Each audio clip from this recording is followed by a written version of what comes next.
Je ne sais pas comment j'ai attrapé la maladie. Mais à bout d'un moment, c'est comme si j'avais le palu en fait.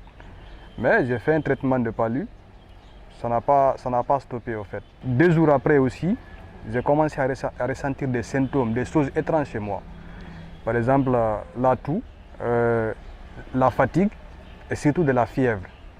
Et le lendemain aussi, je suis parti chez l'une de mes grandes sœurs, j'ai mangé, mais je n'ai pas senti le goût. Je me suis rendu sur un centre au Flamboyant là-bas pour un test.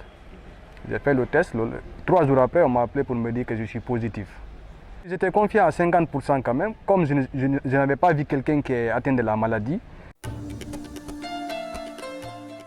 Ma réaction a été positive, hein, parce que avant tout, ce n'est pas la fin du monde. Je suis venu maintenant au centre de Nongo et de là-bas, on m'a orienté vers Bessia où j'ai suivi mon traitement.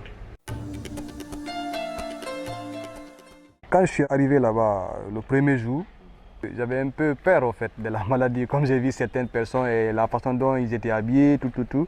Les personnels du centre de Bessia, ils ont été formidables en fait. Quand tu as besoin de quelque chose par exemple, c'est comme si tu es chez toi.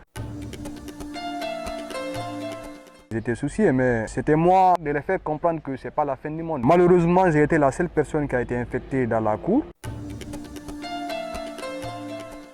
Après ma sortie du centre, la relation a été comme toujours. Vous imaginez certaines personnes, par exemple, quand on dit que tu es atteint du Covid-19.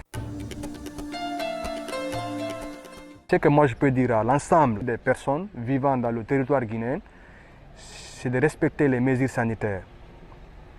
C'est laver les mains avec du savon, c'est désinfecter à tout moment, éviter les contacts. Quand on respecte les mesures barrières, je pense qu'on pourra lutter contre la maladie là.